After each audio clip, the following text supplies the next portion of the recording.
and then I'll explain to you rate and amount of gratuity.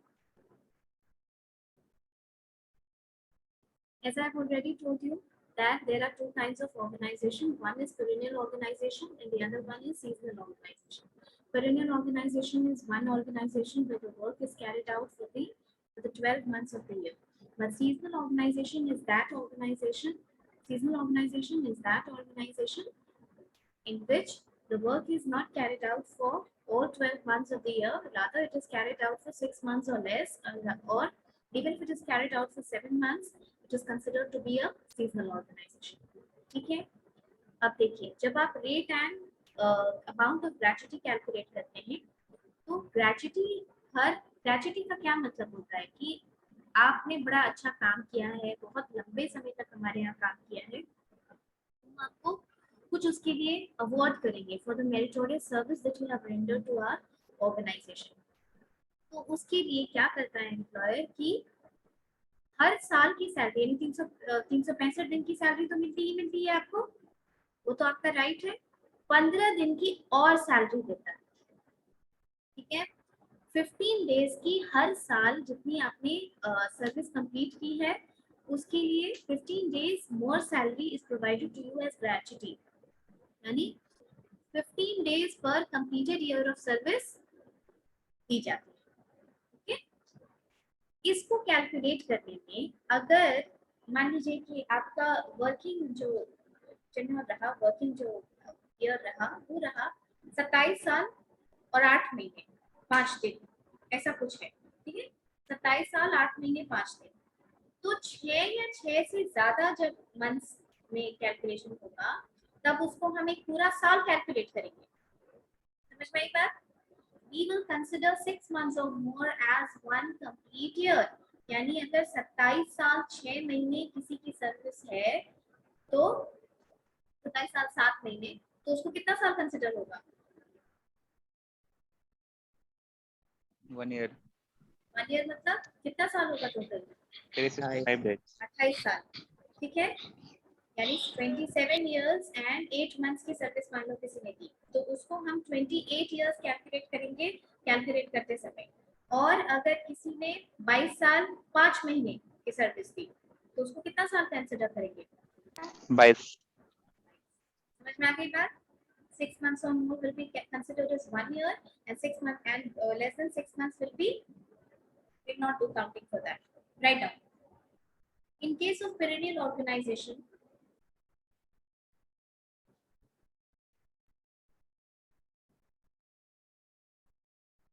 perennial organization, PERENNIAL, perennial organization,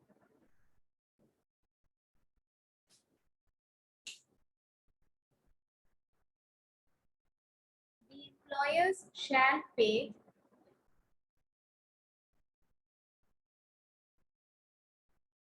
the employers shall pay 15 days of wages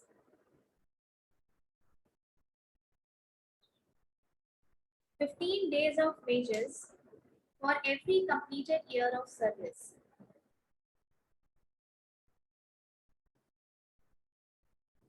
Ma'am, repeat once. In case of perennial organization, the employer shall pay 15 days of wages for every completed year of service.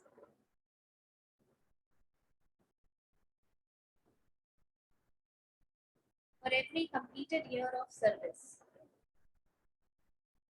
And in case of seasonal organization,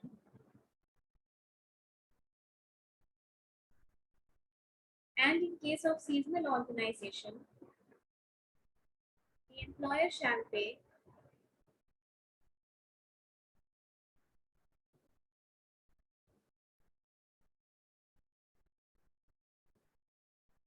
7 days of wages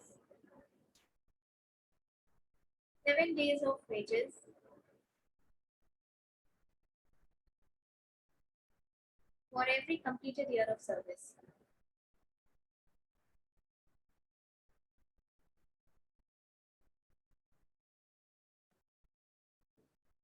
as gratuity. Every completed year of service as gratuity.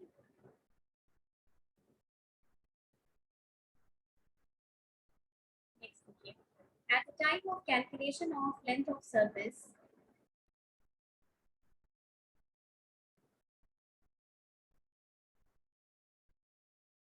at the time of calculation of length of service,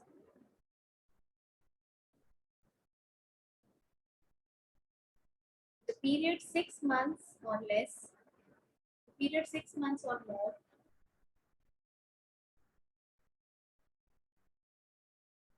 the period 6 months or more shall be considered as 1 year, shall be considered as 1 year,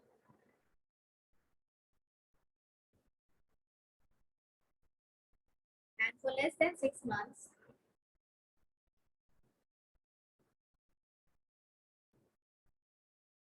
and for less than 6 months, it shall be omitted.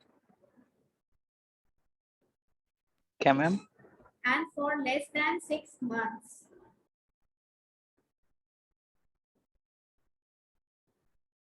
and for less than 6 months, it shall be omitted. It shall be omitted. Less than 6 months, it shall be omitted.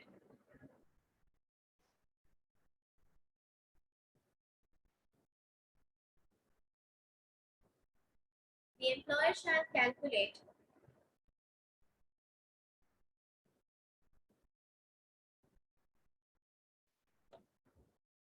the amount of gratuity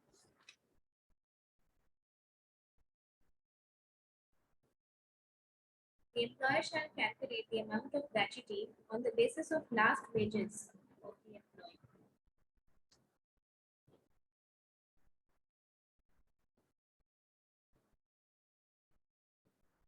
On the basis of last wages of the employee.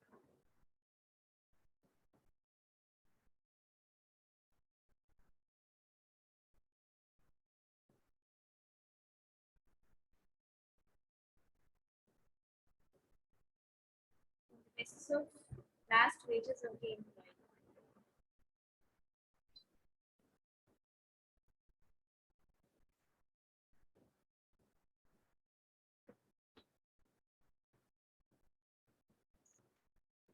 Handwriting? Yes ma'am.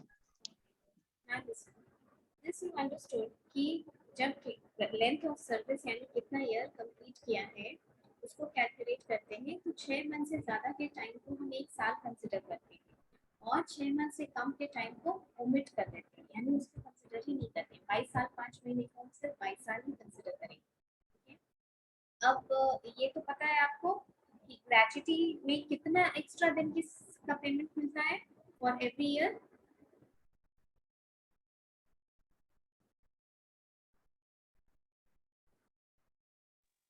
Repeat करिए ma'am. Gratuity में extra payment कितने दिन के लिए कितने दिनों का मिलता है फॉर एवरी कंप्लीट ईयर कितना दिन एक्स्ट्रा पेमेंट मिलता है 15. 26. 15 डेज. 15 मैम. याद हमेशा रखना कि पेरेनियल ऑर्गेनाइजेशन के लिए जो 12 महीने काम करता है उसके लिए 15 दिन मिलता है एक्स्ट्रा और जो सीजनल ऑर्गेनाइजेशन होता है उसके लिए 7 दिन 7 days. 7 डेज. ठीक है. Yes ma'am. अब देखिए वर्कर्स तो या जिसको ग्रेच्युटी दी जाती है उसको हम 2 कैटेगरी में समझ सकते हैं. एक जो डेली वेज वर्कर होते हैं. ठीक है. वो भी हो सकता है कि 10 साल 5 साल से ज़्यादा काम कर चुके हो आपके ऑर्गेनाइजेशन में. तो जो डेली वेज वर्कर हैं जैसे प्रोडक्शन वगैरह के उनकी सैलरी क्या फिक्स रहती है. उनका डेली का वेज मान लो किसी दिन ओवर टाइम किया किसी दिन कुछ किया प्रोडक्शन में अगर प्रोडक्शन लिंक है तो वो ज़्यादा प्रोड्यूस किया तो उसकी सैलरी ज़्यादा होगी. जिस हिसाब से प्रोडक्शन वगैरह के वर्कर्स की सैलरी वेरिएबल होती है डेली का तो उनकी सैलरी और जो एक एम्प्लॉयज होते हैं जिनकी मंथली की सैलरी फिक्स्ड होती है दोनों को ग्रेच्युटी अलग अलग फॉर्मूला से दी जाती है. जो प्रोडक्शन बेस्ड वर्कर्स हैं उनकी हर दिन की सैलरी तो अलग अलग होगी ना. ठीक है. तो उनका क्या किया जाता है कि डेली वेज निकाला जाता है, एक दिन का वेज। कैसे एक दिन का वेज? अब देखो 15 दिन का वेज तुमको एक्स्ट्रा देना है, तो अब एक दिन का वेज निकालो, पहले उसको 15 से मल्टीप्लाई करोगे ना। समझ में आ रही है नहीं बात? Yes, ma'am. तो डेली वेज वर्कर्स का जो सैलरी होता है वो लास्ट 3 महीने का एवरेज निकाला जाता है और उसको actual number of working days से डिवाइड किया जाता है। देखिए डेली वेज वर्कर्स का,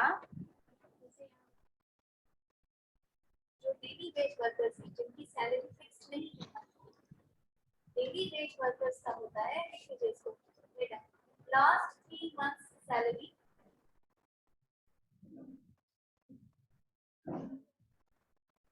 divided by actual number of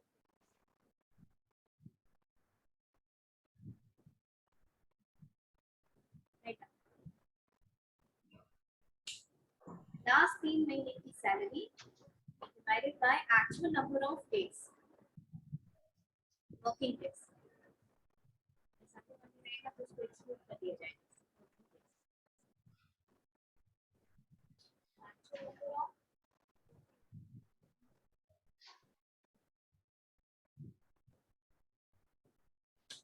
ma'am divided by क्या है actual? actual number of working days। Sunday one day उससे हटा दिया जाता है।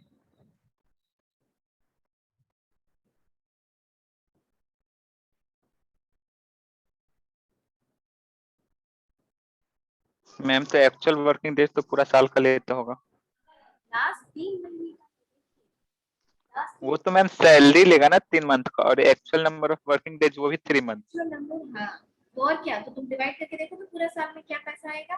कुछ नहीं आएगा, डेसिमल में आएगा पैसा। वही पूछा। चलो last 3 actual number of working days.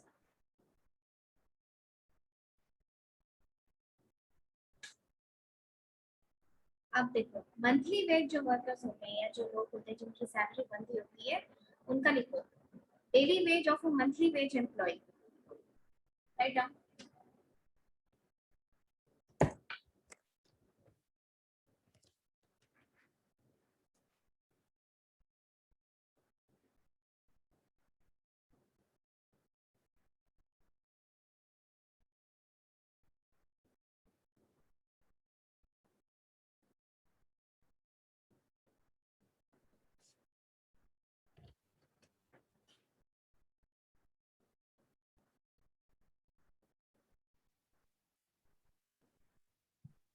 Ma'am actually board clear नहीं दिख रहा, ब्लर दिख रहा है सारा।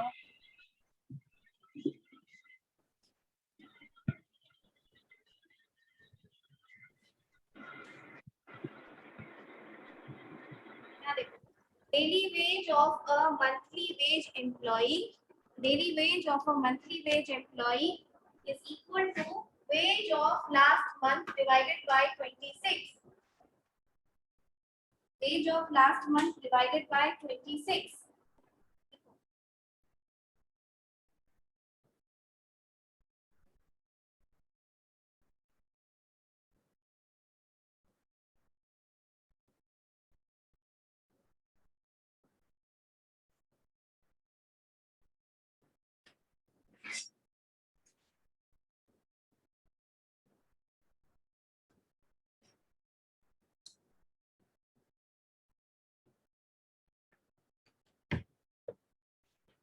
लिख लिया? ध्यान रखिए। Yes ma'am.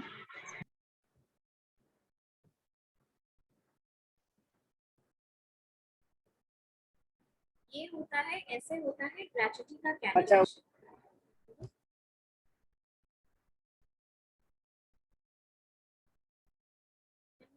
Anyone? Do you have any question?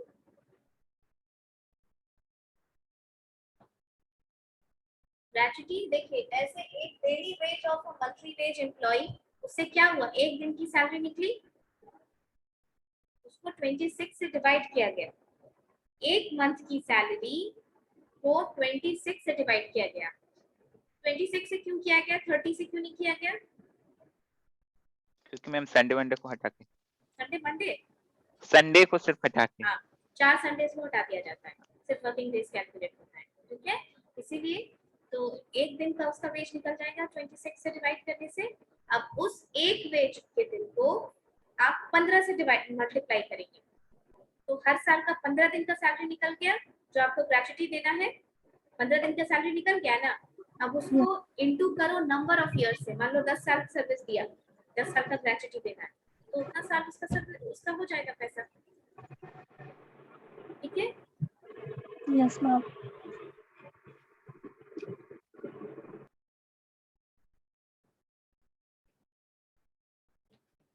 Now you write controlling authority.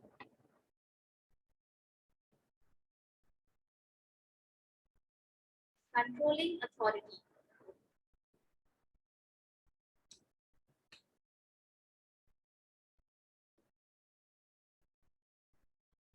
The appropriate government shall appoint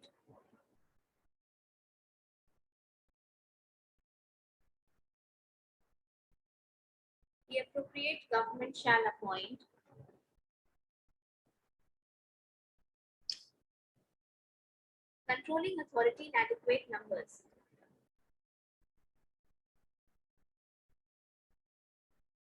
Controlling authority in adequate numbers. Who shall work?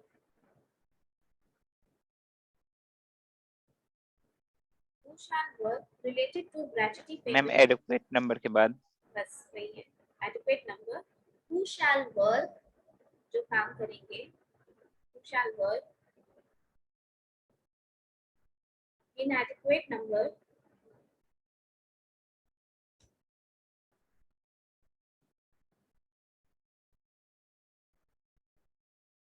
related to gratuity payment. Related to gratuity payment.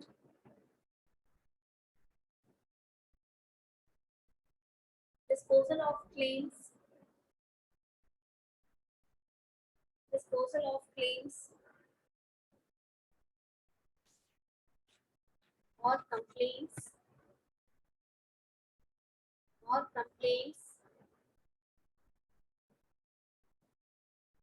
Comma, distribution of gratuity.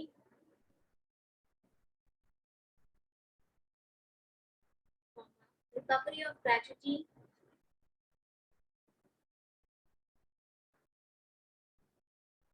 Ma'am क्या बोले last वाला? Recovery of gratuity. मान लो कोई employer gratuity देने के लिए मना कर देता है, तो उसको अगर कोई कंप्लेन करता है जाके कि मुझे ग्रेच्युटी नहीं दे रहा है, तो उसको कैसे रिकवरी किया जाता है, वो ऑफिसर्स का काम। Recovery of gratuity.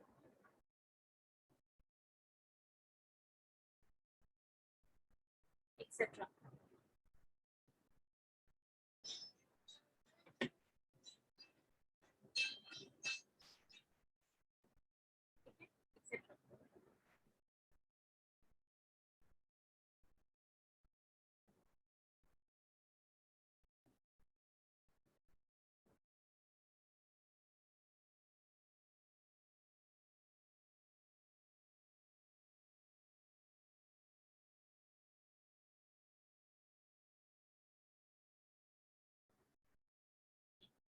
With this we complete gratuity.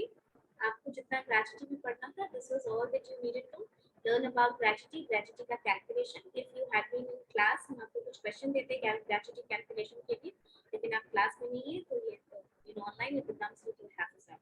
Okay, this was all you had to learn about gratuity payment. The next act that we will start is ESI. ESI का revision करवा देंगे, ठीक है। आप भी ESI कर चुकी हैं. ESI was the first act that I taught you, right? So we'll do the revision. और उसके अलावा एक और ये है act है PF. उतना सा आपको बताना है. I was looking through your. Okay. Yes, ma'am. Ma'am, अभी Tell me. Anyone else wants to give some other answer?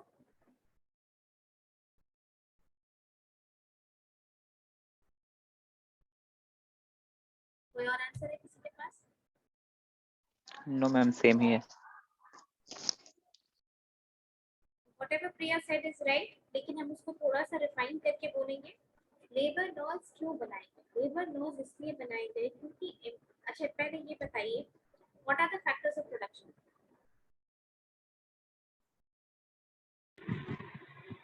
Ma'am, land, labor and capital.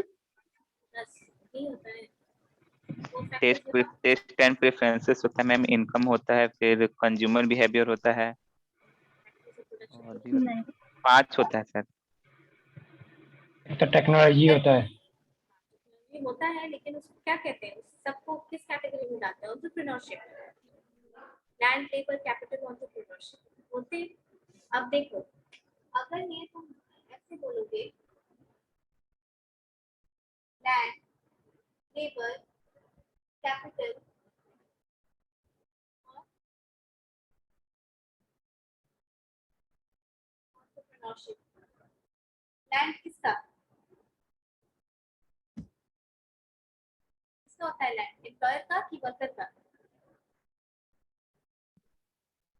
ma'am, employer का। एम्प्लॉयर। कैपिटल किसका? Employer। एंटरप्रेन्योरशिप किसका? Employer का। Yes, ma'am।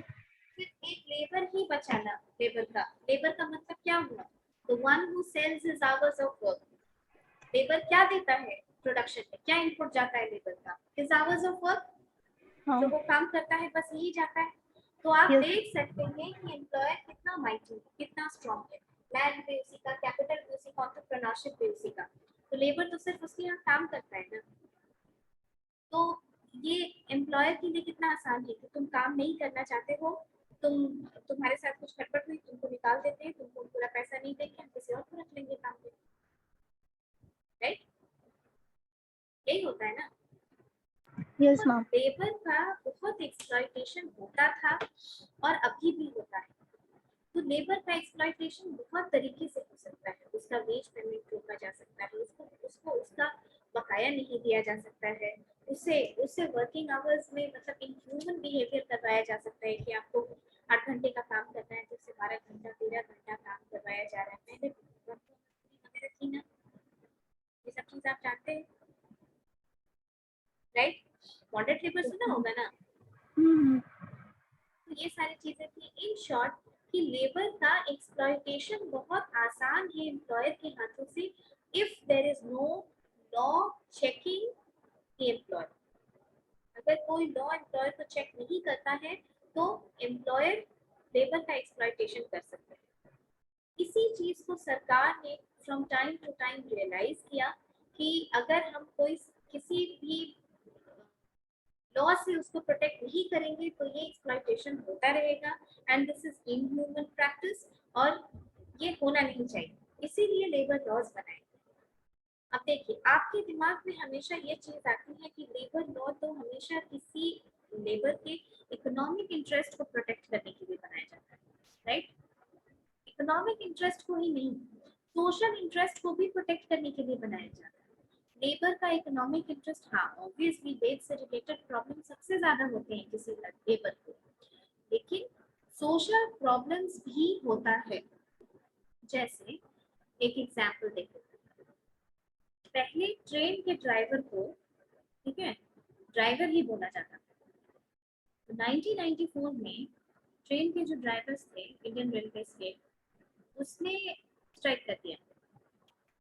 कोई पैसा कुछ भी involve नहीं था इसमें, सिर्फ स्ट्राइक कर दिया इसलिए कि हमारे बच्चे जब स्कूल जाते हैं तो उनके सोशल एनवायरनमेंट के लिए ये बहुत अनहाइजीनिक है कि उनसे पूछा जाता है कि फादर क्या कहते हैं तो उनको थोड़ा ऑकवर्ड फील होता है, खराब फील होता है कि मतलब ट्रेन का ड्राइवर है तो उसी तरीके से बोला जाता है जैसे किसी ट्रक का ड्राइवर है, ट्रेन करता है। आप समझ सकते हैं ना, सोशल अनहाइजीनिक जिसको कह सकते हैं। Yes, ma'am।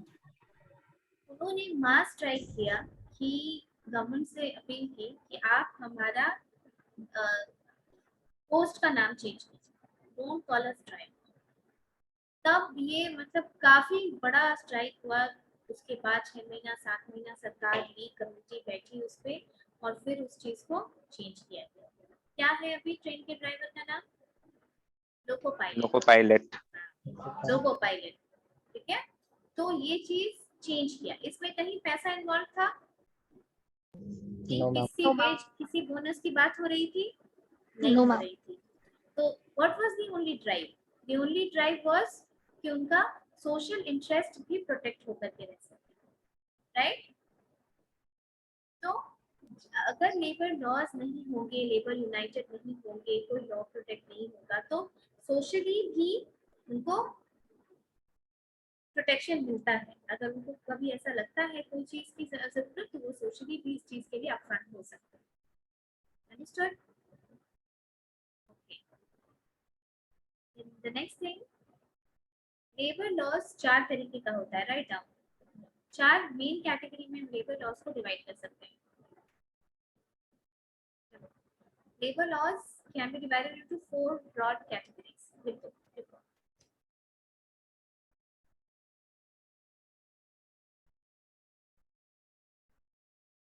First, protective. First, protective.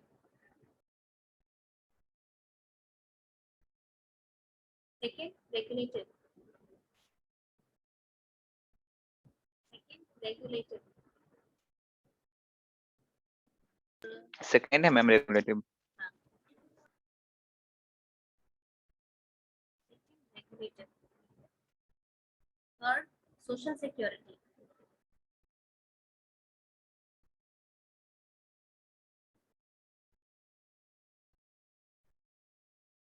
Third, social security. Fourth, welfare.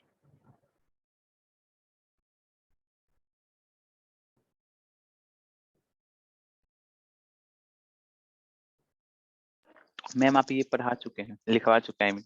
फिर भी हम एक बार ब्रीफ कर देते हैं, क्योंकि this is in your syllabus. थोड़ा सा ब्रीफ कर देते हैं और पढ़ा चुके हैं, तो अब आप ही लोग बताइए।